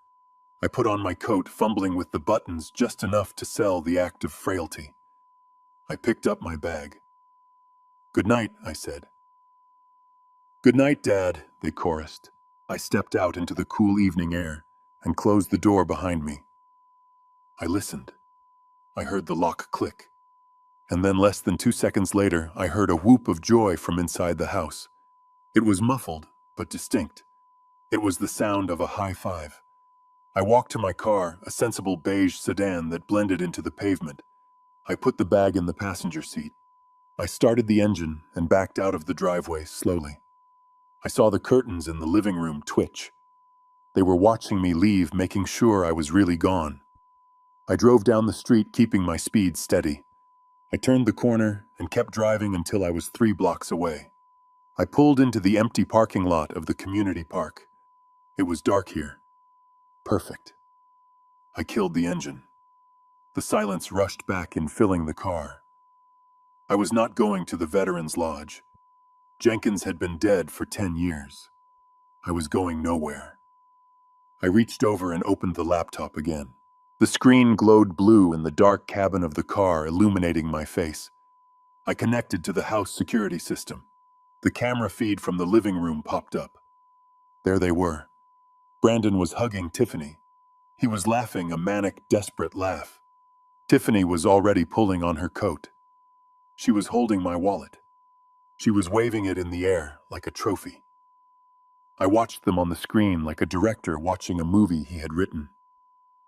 "Go ahead," I whispered to the pixelated figures. "Run. The finish line is right there." I saw them rush out the front door. The camera in the driveway showed them jumping into Brandon's car. They peeled out of the driveway, ignoring the stop sign at the end of the street. They were heading for the ATM. They were heading for the slaughter. I sat back in my seat and waited. The trap was set. The bait was taken. Now all I had to do was wait for the snap. I sat in the darkness of my car, watching the blue glow of my laptop screen. The live feed from the living room camera showed a masterclass in greed. The moment the sound of my engine faded down the street, the atmosphere in the house shifted instantly, from respectful silence to chaotic energy. Tiffany did not even wait for me to be out of the neighborhood. She spun around on her heels and snatched my car keys from the bowl on the entryway table. "You drive," she barked at Brandon. Her voice was no longer the sweet melodic tone she used when asking for favors. It was sharp and guttural. Brandon was standing by the window, wringing his hands. He looked like a man standing on the edge of a cliff, terrified of the fall, but even more terrified of the person pushing him. "I can't," he stammered. "I had too much wine at dinner." "I am shaking, Tiff. Look at my hands. Give me the keys," then she snapped, snatching them back. "You are useless. Absolutely useless. Get in the car, Brandon. We are going to the drive-through ATM on 4th. It is dark, it is quiet, no one will see us." I switched the feed to the dashboard camera inside Brandon's car. I had installed it months ago for insurance purposes, but tonight, it was my window into their souls. The audio crackled to life as they slammed the doors shut. The engine roared. Tiffany drove like she lived aggressively and without regard for consequences. She peeled out of the driveway, the tires screeching against the wet asphalt. "Slow down," Brandon pleaded, gripping the handle above the passenger door. "If we get pulled over with the stolen card, we are done." "It is not stolen," Tiffany hissed, eyes glued to the rain-slicked road. "It is ours. It is family money. We are just taking an advance on your inheritance." "Inheritance," Brandon muttered. He looked out the window at the passing streetlights, his face illuminated in rhythmic flashes of orange sodium light. "He is not dead yet, Tiffany. He is just at a meeting. He is still my father." "Oh, spare me the morality play," Tiffany laughed. It was a cruel sound. "He is 72 years old, Brandon. He has lived his life. He had his career. He had his big house. What does he need $150,000 for? To buy more cardigan sweaters. To pay for premium cable channels he falls asleep watching." "He worked for it," Brandon said softly. "It is his savings." "And you are his son," she countered. "You are his legacy. Do you think he wants his legacy to be a son with 9 fingers because he couldn't pay off a loan shark? Do you think he wants to see us living in a shelter?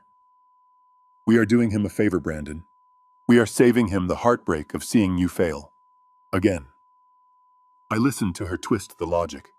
It was fascinating in a morbid way. She was not just stealing my money, she was rewriting reality to make herself the hero of the story. She was convincing my weak-willed son that robbing me was actually an act of mercy. "But the bank," Brandon argued, his voice gaining a little strength. "Dad said he flagged the account for withdrawal. What if the card doesn't work?" "It will work," she insisted, stepping on the gas. "He said he ordered the cash. That means the money is sitting there liquid.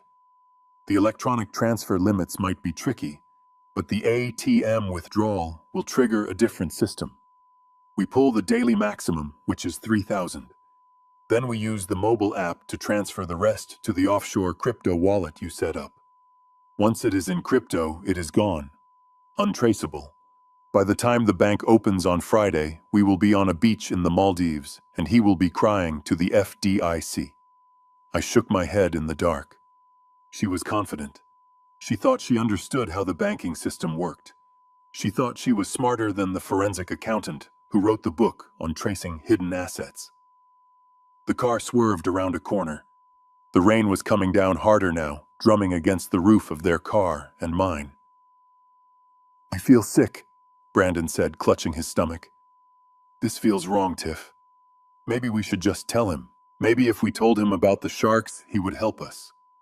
"He won't help you," she screamed, slamming her hand on the steering wheel. "He hates you, Brandon. Have you not noticed? He looks at you with disappointment every single day. He thinks you are a failure. He thinks you are weak. If you tell him you lost another 100 grand on crypto, he won't write a check. He will write you out of the will. Is that what you want?" Brandon went silent. She had hit his greatest fear. The fear that I did not love him. The tragedy was that I did love him. I loved him enough to let him suffer this so he could finally see her for what she was. "We are here," she said abruptly. On my screen, I saw the surroundings change. They pulled into the parking lot of the 4th Street Bank branch. It was 11:30 at night. The area was deserted. The bank was a dark monolith of brick and glass, surrounded by shadows. The only light came from the ATM kiosk, standing like a lonely sentinel in the drive-through lane. Its screen glowed with a harsh artificial green light cutting through the rain. Tiffany pulled the car up close to the machine. She put the car in park, but kept the engine running. "Give me the card," she demanded, holding out her hand. Brandon hesitated. He reached into his pocket and pulled out my wallet. He held it for a second, his thumb brushing over the worn leather. "Just do it, Brandon," Tiffany whispered, her voice dropping to a seductive hiss. "Do it for us. Do it for our future. Imagine the sun on your face. Imagine no debt. Imagine being free." Brandon let out a long, shaky breath. He opened the wallet and pulled out the black Platinum Reserve card. "I am sorry, Dad," he whispered so quietly, the microphone almost didn't pick it up. He handed the card to her. Tiffany snatched it like a starving animal snatching a piece of meat. She rolled down the window. The cold wind and rain blew into the car, soaking her sleeve, but she didn't care. She leaned out towards the machine. I watched on my laptop screen, my heart beating a slow, steady rhythm. This was it, the point of no return. They had arrived at the slaughterhouse and they were voluntarily walking through the gates. I saw her arm extend. I saw the card slide into the slot. I saw the machine swallow it. "Here we go," I said to the empty car. The screen on the ATM flashed. "Please enter PIN." Tiffany turned back to Brandon. Her eyes were wild with adrenaline. "Say it," she commanded. "Say the date." 04. Brandon recited, his voice hollow. 1222. April 12th, 2022. The date my wife died. The date they were using to kill their relationship with me forever. Tiffany turned back to the keypad. I watched her finger hover over the buttons. She pressed the first digit, then the second. I leaned closer to my screen. The trap was armed. The trigger was under her finger, and she was pressing down. I watched the pixelated feed on my laptop screen, holding my breath. The rain was lashing down around the isolated ATM booth, blurring the edges of the video, but the expression on Tiffany's face was crystal clear. It was a look of pure, unadulterated greed. She punched in the numbers with a violence that made me flinch. 041222. The date my wife took her last breath. The date that should have been sacred. Tiffany used it like a crowbar to pry open a vault. For an agonizing few seconds, the machine processed the request. The screen displayed a spinning hourglass. I could see Tiffany tapping her long acrylic nails against the plastic casing of the machine. "Come on," she hissed. "Come on, you piece of junk." Inside the car, Brandon was leaning halfway out the window, his face pale and slick with rain. "Did it work?" he called out over the sound of the wind. Then the hourglass disappeared. The screen flashed a bright, inviting green. Tiffany let out a scream that sounded more like a wild animal than a human being. "It worked," she yelled, spinning around to face Brandon. "It worked, baby. Look at the balance. $158,000. It is all there.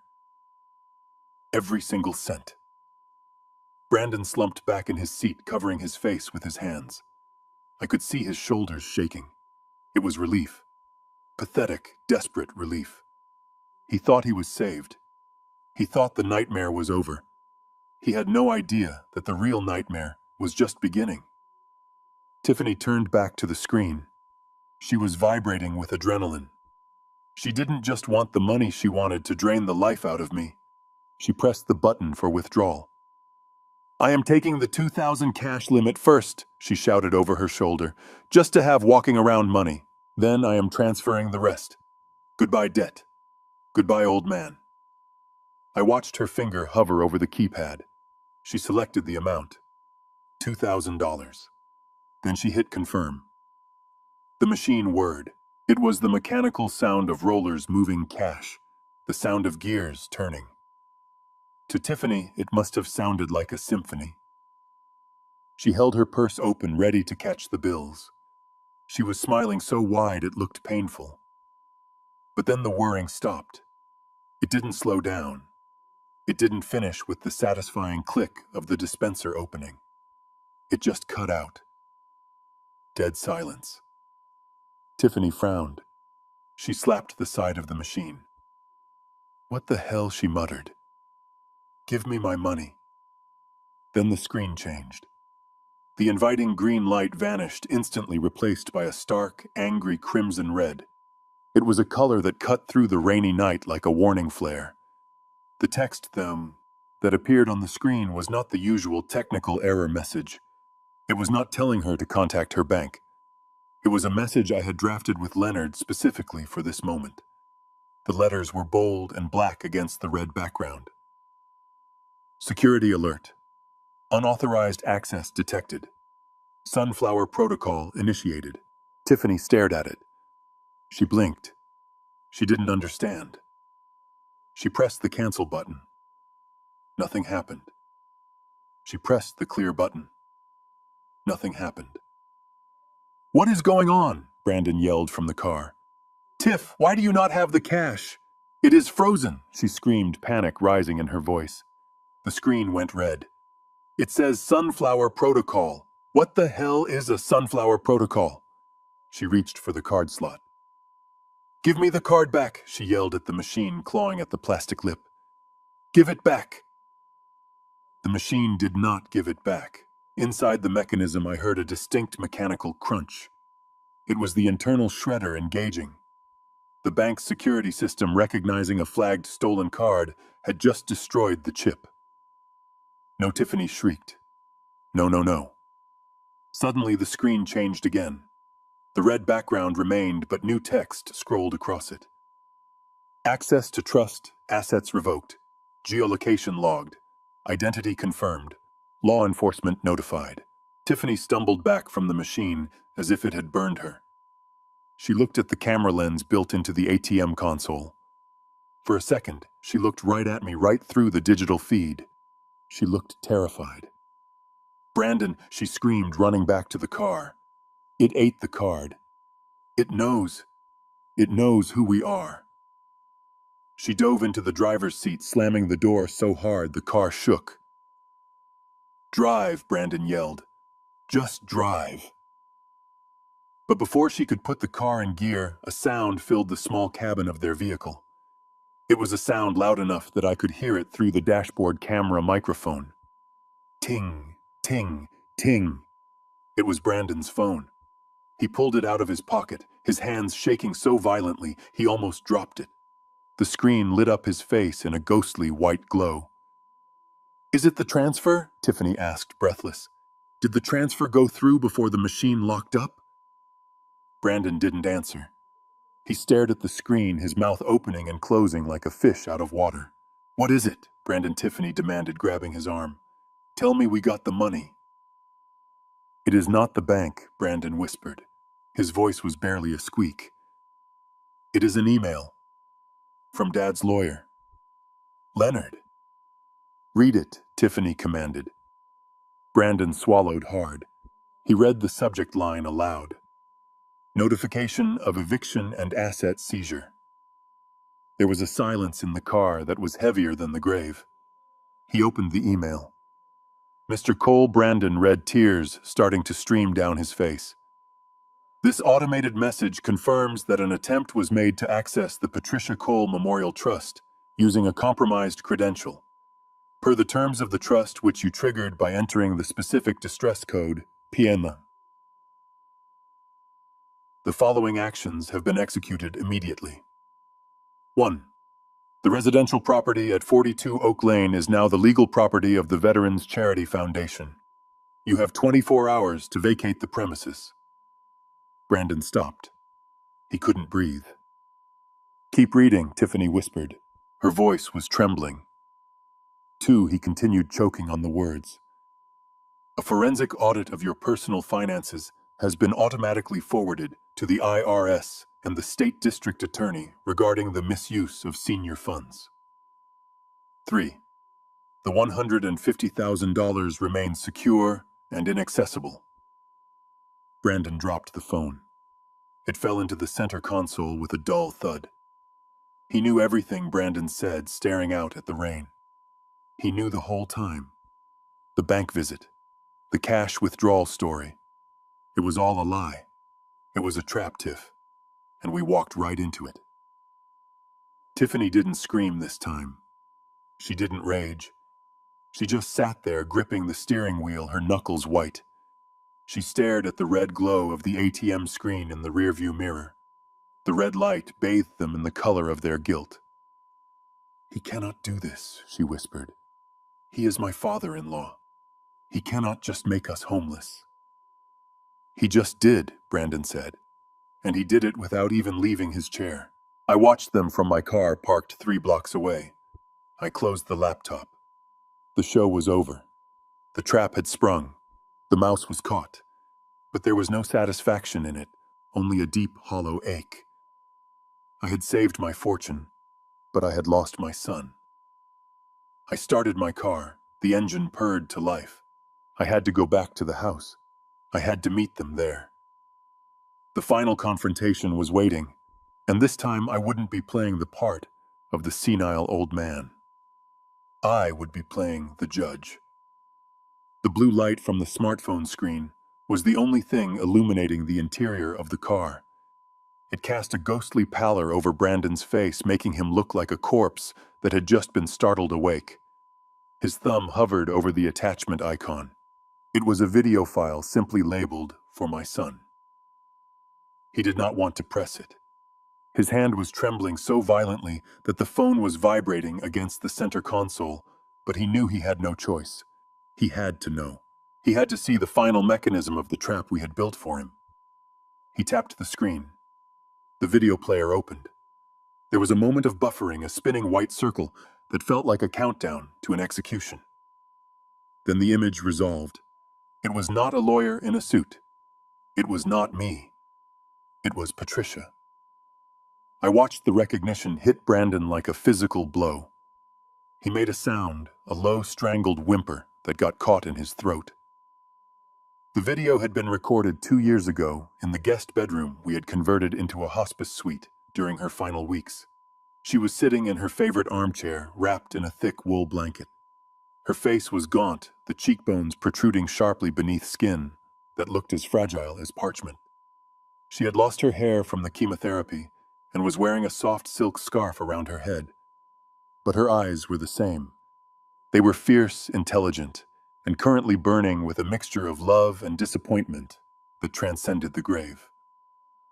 "Hello, Brandon. Hello, Tiffany." Her voice was raspy, weak from the medication, but the authority in it was undeniable. Tiffany stopped breathing. She leaned in from the driver's seat, staring at the dead woman Shun who was speaking to them from the cloud. "If you are watching this video," Patricia continued, looking directly into the camera lens, "it means that I am gone. It also means that your father is still alive. But most importantly, it means that you have just entered the date of my death into the keypad of the emergency credit card."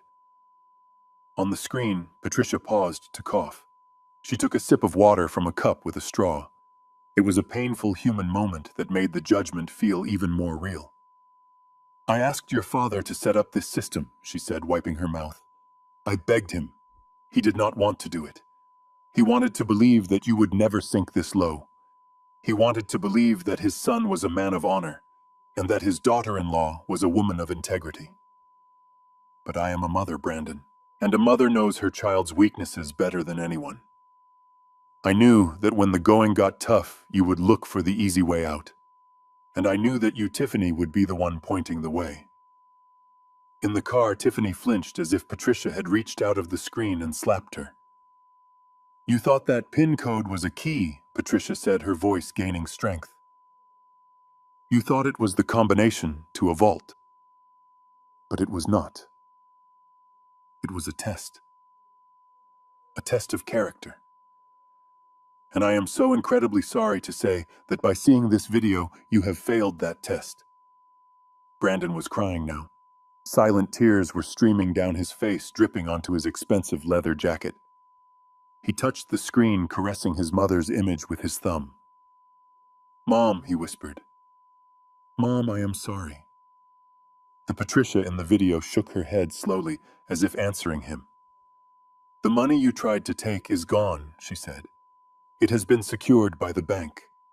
But that is not the only thing you have lost tonight. You see the house you are living in, the house you think you are going to inherit. It belongs to the trust, and the trust has a very specific morality clause." She leaned forward, and the camera zoomed in slightly on her intense eyes.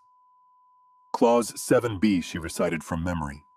"Upon the confirmed attempt of any beneficiary to defraud the grantor or misuse funds via the emergency distress code, the residency rights of said beneficiary are immediately revoked." Brandon froze. Tiffany let out a gasp. "That means," Patricia continued, her voice hard as steel, "the house is no longer yours.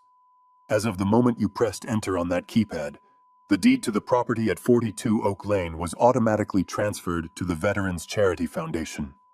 It is a donation, a gift to men and women who understand the meaning of duty and honor, things you clearly have forgotten." "No," Tiffany whimpered. "No, she cannot do that.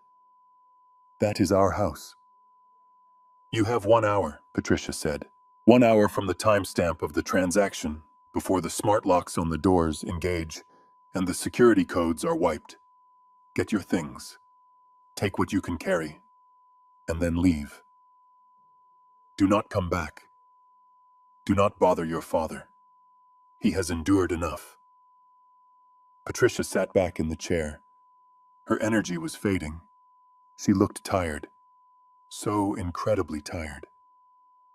"Brandon," she said, her voice softening just a fraction. "I loved you from the moment I held you in the hospital. I wanted the world for you. But you cannot buy a good life with stolen money. You have to earn it. I hope one day when you are standing on your own 2 feet, you will understand why I did this. I did this to save you from yourself." She looked at the camera one last time. "Goodbye, my son. Be a better man than this." The screen went black. The silence that followed was absolute. The only sound was the rain hammering against the roof of the car, a relentless drumbeat of reality. Brandon stared at the black rectangle in his hand. He looked like a man who had just watched his own soul being dissected. Then the spell broke. Tiffany let out a scream of pure, unadulterated rage. She pounded her fists against the steering wheel. She kicked the dashboard. She thrashed in her seat like a trapped animal. "She took the house," she shrieked. "The witch. The absolute witch. She took the house, Brandon. We are homeless. We are broke and we are homeless."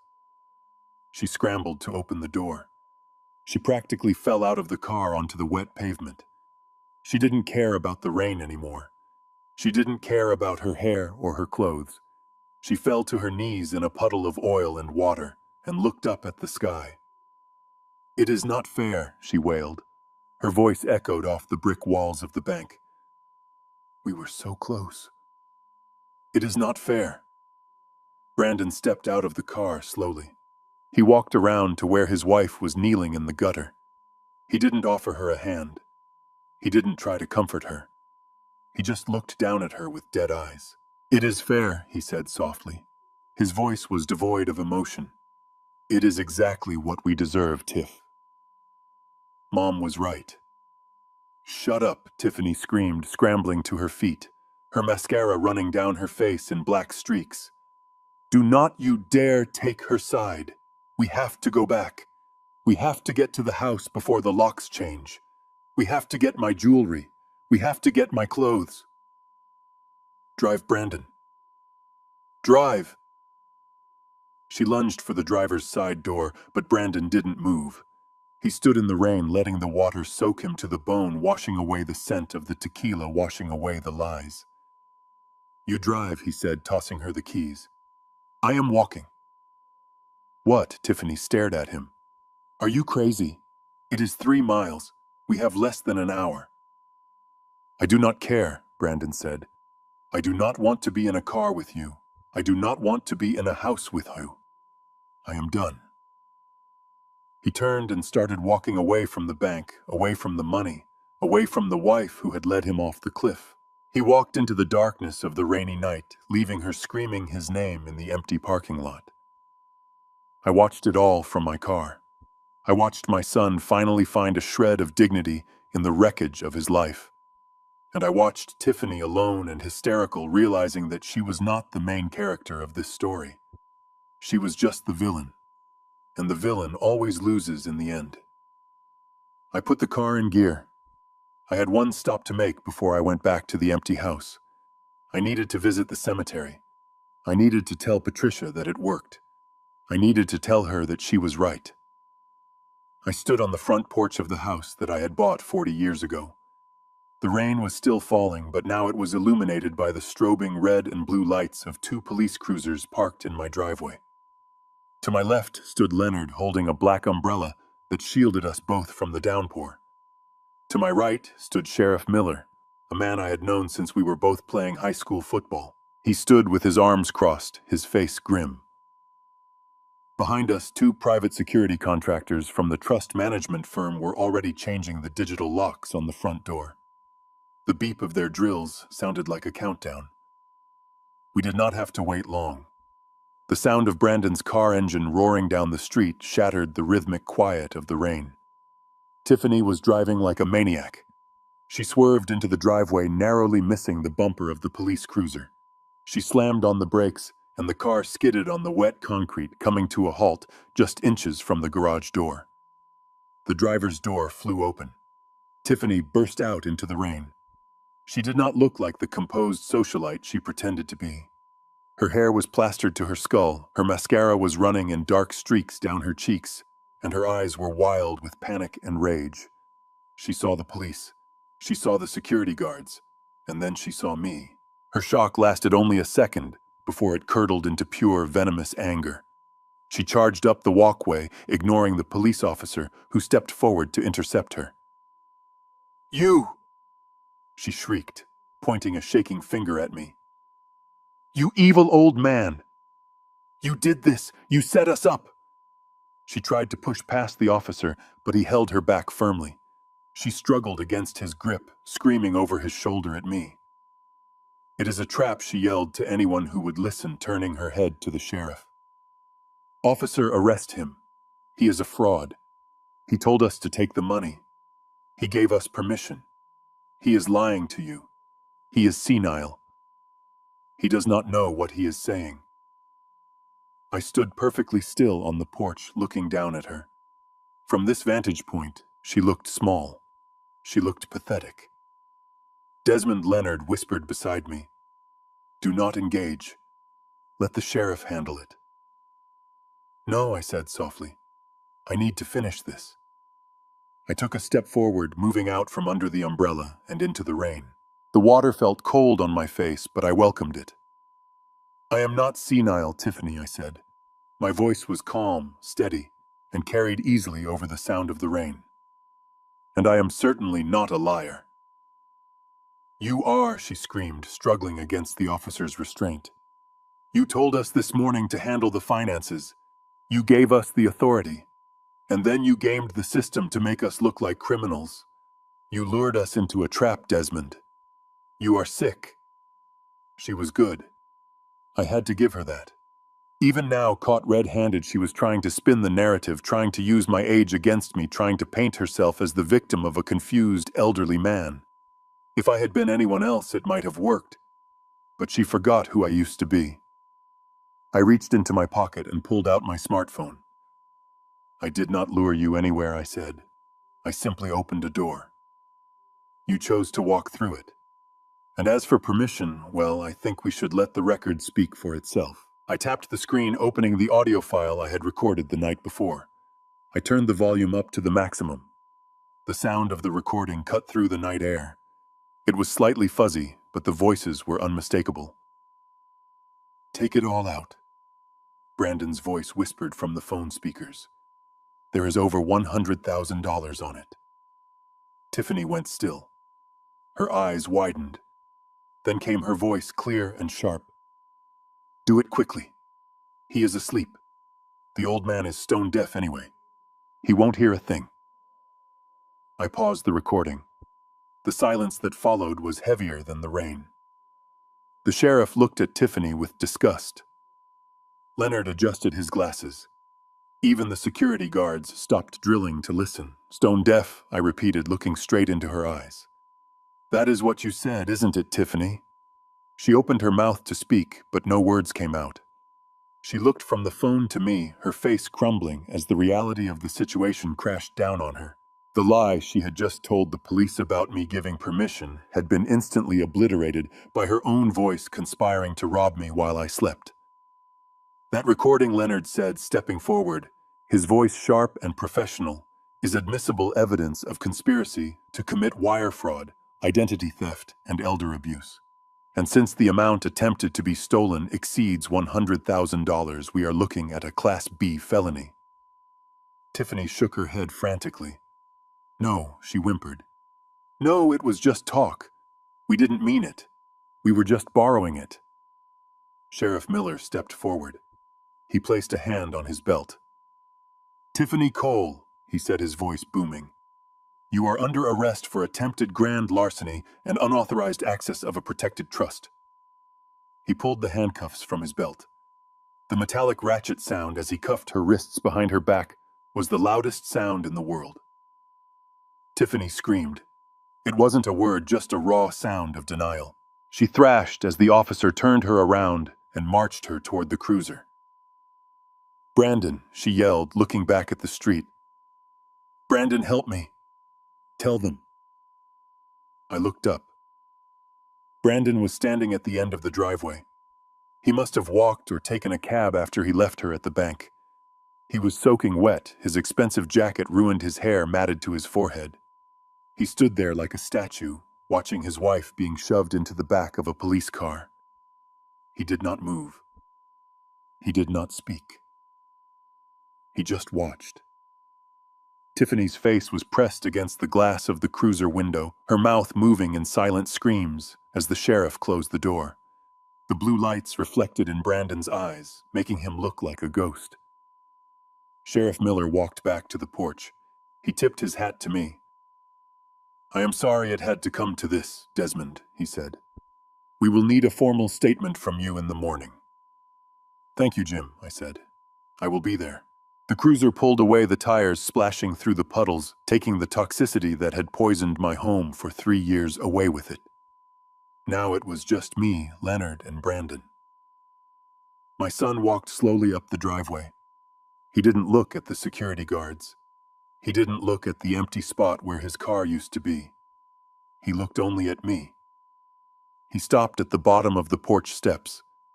He looked broken. He looked like the little boy who used to come to me when he scraped his knee, hoping I would fix it. But I had no bandages left. Dad, he whispered. His voice was cracked and raw. I looked down at him. I felt a pang of agony in my chest, a physical pain that almost brought me to my knees. This was my boy, my flesh and blood, and I had just orchestrated the destruction of his life. Leonard moved to step between us, playing the protector, but I held up a hand. It is okay, Leonard, I said. I looked at Brandon. I did not see the thief. I saw the victim of his own weakness. You have 20 minutes, Brandon, I said. My voice was devoid of anger now, leaving only a deep, exhausted sadness. The guards are changing the locks. Grab your clothes. Grab your personal items. And then you have to go, Brandon nodded slowly. He didn't argue. He didn't beg. He knew. "I didn't do it for the money, Dad," he said softly, crying in the rain. "I did it because I was scared." "I know," I replied. "And that is why this is happening. Because a man who acts out of fear instead of honor is a dangerous man. I cannot have you in my house, Brandon. Not anymore." He lowered his head. He walked past me up the stairs and into the house that was no longer his home. I listened to his footsteps on the hardwood floor, heavy and defeated. I turned to Leonard. "Thank you for coming," I said. "You should go home to your wife." "Are you going to be all right, Desmond?" Leonard asked, searching my face. I looked out at the empty street, at the rain washing away the sins of the night. "I will be fine," I said. "I have a lot of cleaning to do." I watched Leonard leave, and then I turned and walked back into my house. It felt empty. It felt cold. But for the first time in years, it felt safe. I stood in the hallway, listening to the sound of my son packing his life into a suitcase upstairs. I did not go up to help him. I stood my ground. I had won the war, but as I looked at the family photos on the wall, I realized that in a war like this, there are no true victors. There are only survivors. And I had survived. The red taillights of the police cruiser disappeared around the corner, taking the chaotic energy of the night with them. The sirens faded into the distance, leaving behind a heavy, suffocating silence that was broken only by the relentless drumming of the rain against the driveway. The stage was empty now, except for two actors: the father who had just delivered the ultimate punishment, and the son who had just lost everything. Brandon stood alone in the dark. The streetlights flickered overhead, casting long, distorted shadows across the wet pavement. He looked small. Without Tiffany there to whisper poison in his ear, without the facade of the successful businessman to hide behind, he looked like a shell of a man. He took a step toward me, and then his legs seemed to give out. He did not fall because he tripped. He fell because the weight of his reality finally crushed him. He hit the wet concrete on his knees. The splash soaked his designer trousers, the fabric ruined by the mud and the oil of the driveway. He did not try to get up. He just stayed there, kneeling in the rain like a penitent sinner before a priest. But I was not a priest. I had no absolution to give him. "Dad," he choked out. The word came out as a sob. I stood on the porch under the shelter of the overhang, looking down at him. My hands were in my pockets, clenched into fists, not out of anger, but to stop them from shaking. Every instinct in my body, the biological wiring of a parent, screamed at me to run down those steps, to pick him up, to dry him off, to tell him that we would fix this. That is what I had done his whole life. When he crashed his first car, I paid for it. When he failed his college entrance exams, I hired tutors. When his first business went under, I wrote a check. I had spent 30 years acting as his safety net. But tonight I realized that by catching him every time he fell, I had stolen his ability to stand. "I didn't mean it," Dad, Brandon cried, his voice rising in desperation. "It was her. It was all Tiffany. You know how she is. She pushes and she pushes until I cannot breathe. She told me it was the only way. She said you wouldn't understand. I tried to stop her, Dad. I swear to God I tried." I watched him grasping at straws, trying to rewrite history while the ink was still wet. He was doing exactly what he always did. He was outsourcing the blame. He was making himself the victim in a crime he helped commit. "You held the wallet, Brandon," I said, my voice low and steady. "You walked into my room. You looked at my sleeping face, and you handed her the knife. Do not insult my intelligence by pretending you were a hostage. You were an accomplice." "No, Dad. Please listen." He scrambled forward, crawling on his knees until he was at the bottom of the stairs. "I was scared. I am still scared. You do not understand. These guys, the ones I owe the money to, they are not like the banks. They are monsters." He looked up at me, and the terror in his eyes was real. It was the primal fear of a hunted animal. They sent a rock through the window, Dad. They said 24 hours. If I do not pay them, they are going to take my fingers. They are going to kill me. You have to help me. Just this once, please. I will do anything. I will sign whatever you want. Just pay them off. Save my life. I looked at his hands reaching out to me. They were soft hands. Hands that had never known a day of hard labor. Hands that had only ever signed checks drawn on my accounts or held drinks paid for by my sweat.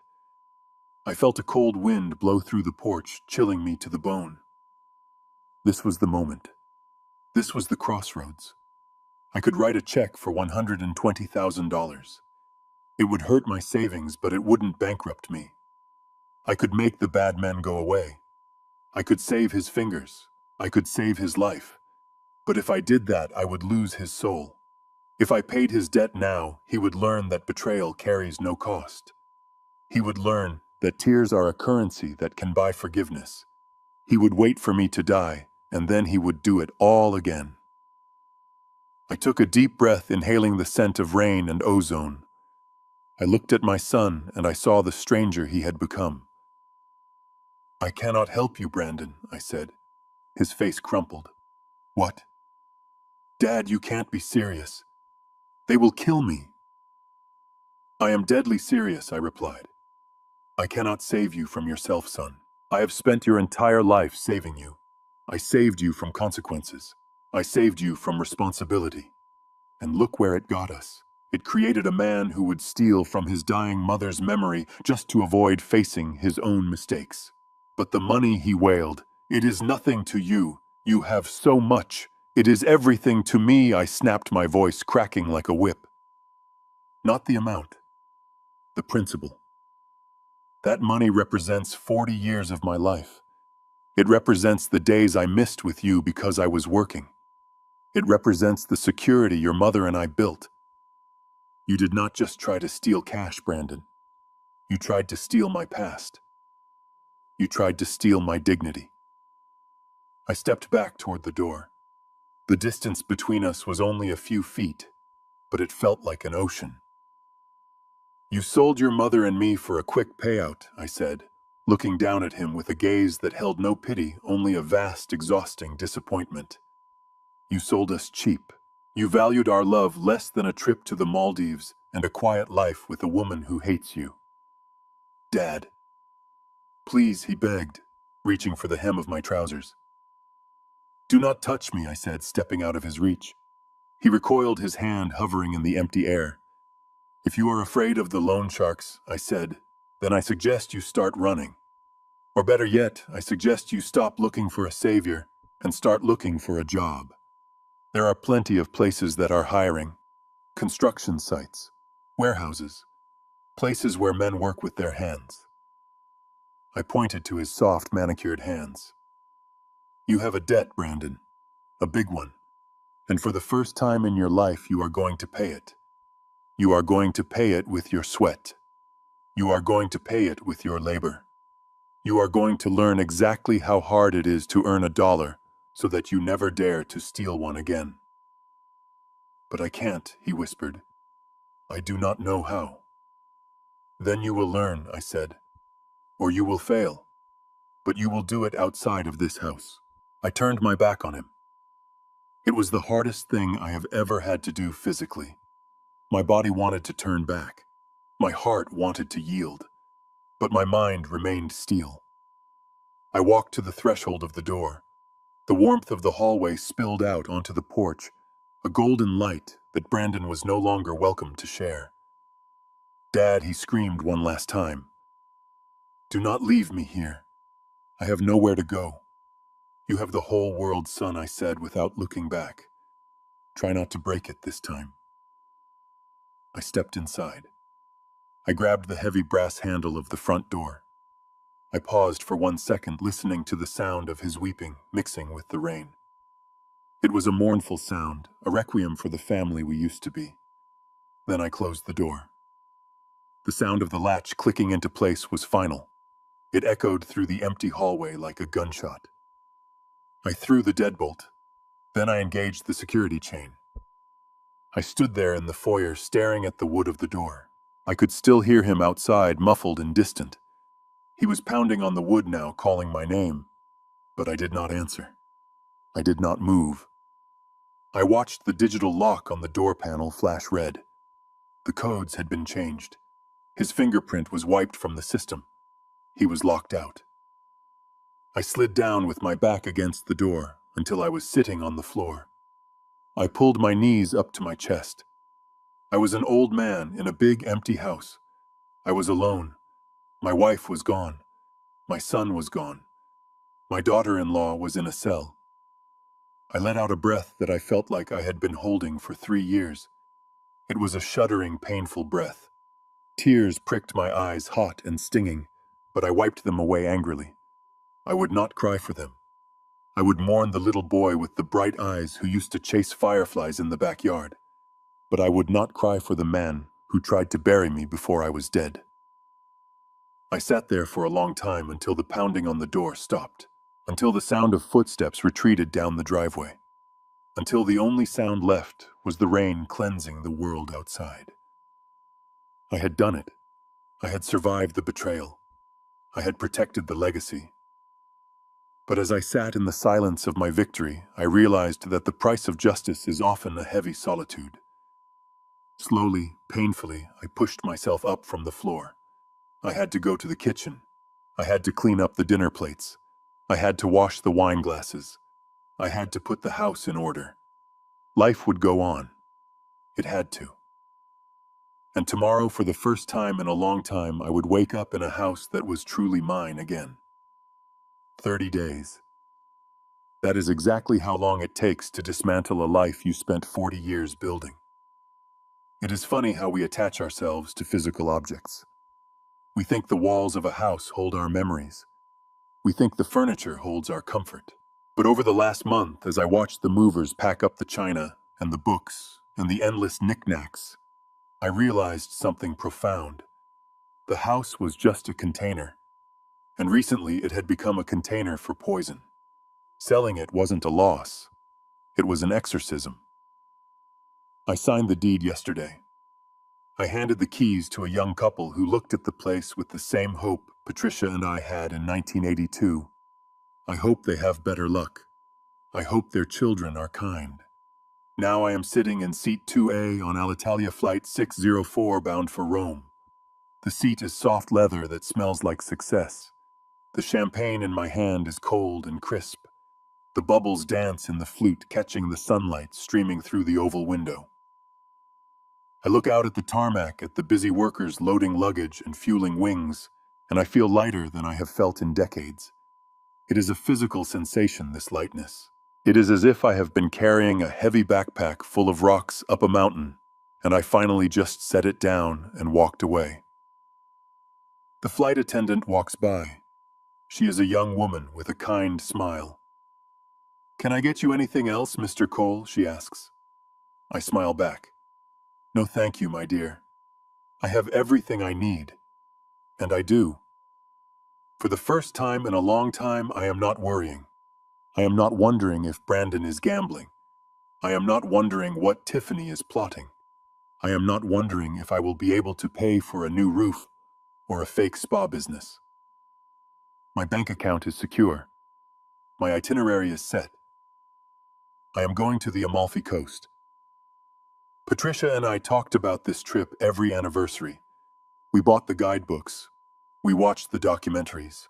We promised each other that next year we would go. But next year never came for her. We were always too busy saving, too busy helping Brandon, too busy being responsible. I take a sip of the champagne. It tastes like regret mixed with hope. I am going for both of us now. I will drink wine in Positano. I will eat pasta in Florence. I will throw a coin in the Trevi fountain. And I will not wish for anything because I am done wishing for things to be different. I am accepting things as they are. I reach into my pocket and pull out my phone. It is the last tether to the life I am leaving behind. I unlock the screen. There are no new messages. There have been no messages for 3 weeks. Not since the day Brandon tried to come back to the house to beg for his golf clubs, and I told the security guard to turn him away. I open the contact list. I scroll down. Brandon. The name sits there on the screen. It is just 7 letters. But those 7 letters used to mean the world to me. They used to mean T-ball games and graduation ceremonies. They used to mean pride. Now they just mean a lesson learned in the hardest way possible. I heard from Leonard that Brandon got a job. He is working at a distribution center loading trucks. It is hard work. Back-breaking work. Leonard said Brandon looks tired. He said he looks thinner. Good. Maybe the sweat will wash away the entitlement. Maybe aching muscles will teach him the value of the dollar he tried to steal. I hope he makes it. I really do. But he has to make it on his own. I cannot carry him anymore. If I carry him, I will only break my own back and he will never learn to walk. My thumb hovers over the name. I remember the day he was born. I remember counting his fingers. I remember promising to protect him from the world. I failed that promise because I didn't protect him from himself. I let him believe that love meant 0 consequences. I was wrong. Love is accountability. I tap the little icon next to his name. The menu pops up. Block this caller. The text is red. It looks like a warning. But to me it looks like permission. I do not hesitate. Not this time. I press the button. Contact blocked. The phone doesn't vibrate. The world doesn't end. The plane doesn't fall out of the sky. It is just a quiet, digital silence. But inside my chest, I feel a door closing. A heavy steel door that has been banging in the wind for years. I have finally locked it. I put the phone back in my pocket. I will not check it when we land.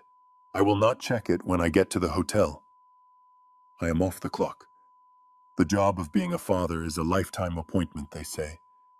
But I am changing the terms of the contract. I am retired. The captain's voice comes over the intercom. Ladies and gentlemen, we are cleared for takeoff. Please fasten your seatbelts and prepare for departure. The engines roar to life.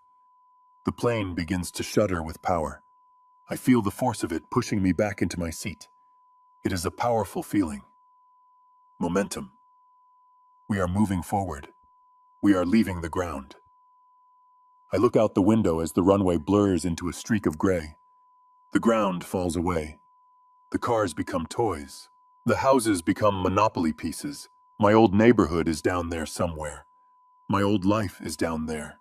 The betrayal, the pain, the police cars in the rain. It is all getting smaller and smaller until it is nothing but a patchwork quilt of greens and browns. I close my eyes and lean my head back. People always say that children are a gift, a blessing, and for many they are. But we rarely talk about the other truth. The truth that some children are lessons. Some children are trials. They are tests of your character and your boundaries. Brandon was my greatest test. He taught me that I have a breaking point. He taught me that dignity is more important than biology. I have graduated from this painful school. I have paid my tuition in tears and dollars. And now I have my diploma. The plane banks sharply to the right, cutting through a layer of white clouds. Suddenly the sun bursts through the cabin blindingly bright. We have broken through the overcast. Above the clouds, the sky is a perfect, endless blue. I raise my glass of champagne to the empty seat next to me. Here is to you, Patricia, I whisper. We finally made it. And then I raise the glass to myself. And here is to you, Desmond. It is time to live for yourself. I drink the champagne. The plane levels off, cruising toward the horizon, toward Italy, toward peace. The screen fades to black, and the only sound is the steady, powerful roar of the engines carrying me far, far away. We often mistake enabling for loving. We think that by shielding our children from every storm we are protecting them. But in reality, we are stripping them of the survival skills they need. My son did not steal my money because he was evil. He stole it because he was never taught that actions have consequences. The hardest part of being a parent is not saying yes, it is saying no when it breaks your heart. If you are clinging to a toxic relationship just because of shared blood, remember this: you cannot set yourself on fire just to keep someone else warm. Sometimes the most loving thing you can do is let them fall so they can finally learn how to stand. Did this story resonate with you? Have you ever had to make a tough choice to protect your own peace against a family member? Let me know in the comments below. I read every single one. Do not forget to hit that like button and subscribe for more stories of truth and justice. Until next time, stay strong.